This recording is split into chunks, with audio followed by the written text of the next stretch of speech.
C'est quoi votre fonction ici? Je suis coordonnatrice au programme et services. Les statistiques disent que 40 des gens vont développer des troubles de mémoire après 65 ans. Est-ce que ça veut dire qu'on peut être atteint de l'Alzheimer? Pas du tout. OK. Fait que ce qu'il faut savoir, c'est que ces 40 des gens-là vont avoir des pertes de mémoire, mais on ne pourra pas l'expliquer au niveau médical. Parce que ce qu'il faut savoir, oublier, c'est normal en vieillissant. Par exemple, ça peut être causé parce que en vieillissant, nos sens diminuent.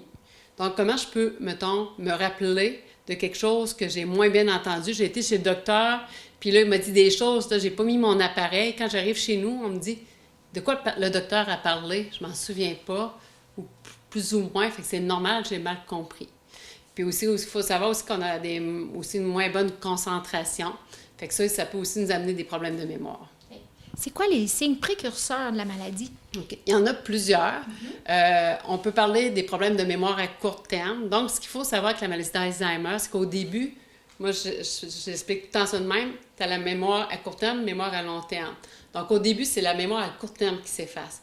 Puis, plus que la maladie va évoluer, ça va être la mémoire moyen terme, long terme.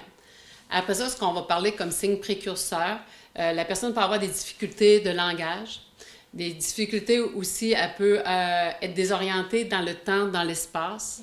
Donc, c'est pour ça que la personne peut se perdre dans des endroits ou que quand on lui demande son âge, elle ne le sait plus. Donc, oui, c'est ça. Puis aussi, elle peut avoir des problèmes de jugement, prendre des mauvaises décisions. Donc, la personne atteinte, on va lui demander s'il y a un feu, qu'est-ce qu'il faut faire? Elle ne saura pas quoi nous répondre. Okay. Fait qu'elle va prendre des mauvaises décisions. Puis aussi, un autre signe qu'on peut parler aussi, c'est au niveau de la pensée abstraite. Donc, comment, mettons, bien budgéter tout ça, là, elle va éprouver des difficultés. C'est quoi les premières étapes lorsqu'on apprend un diagnostic de la maladie d'Alzheimer? En premier, il faut en parler. Hein? Prendre le temps d'en parler aux gens autour de vous.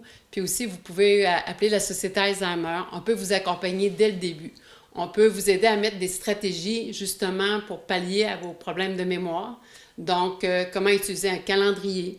Il y a des piluliers qui peuvent vous aider, même des piluliers électriques, qu'on peut vous passer, des téléphones aussi qui sont adaptés, que la Société Alzheimer peut vous passer gratuitement. Okay.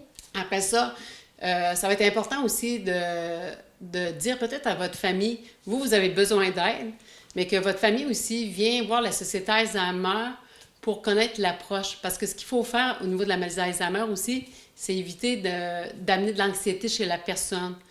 En connaissant l'approche, on peut prévenir tout ça, donc peut-être prévenir des comportements que vous n'aimeriez pas avoir. La personne, il faut qu'elle prévoie son avenir.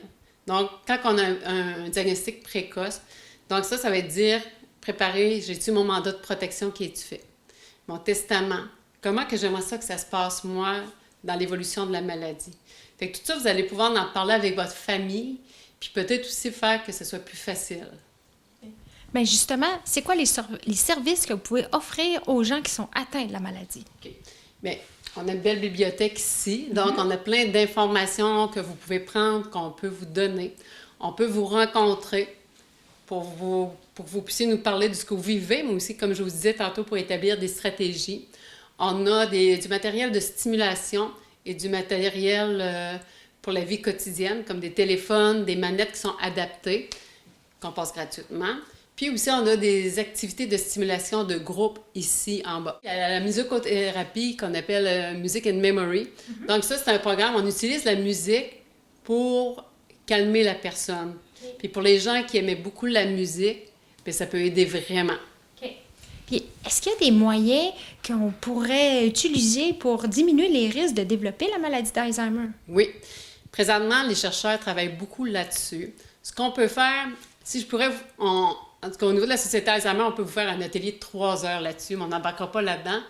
3 choses peut-être à retenir. Bien manger, faire de l'exercice, puis stimuler son cerveau. Okay.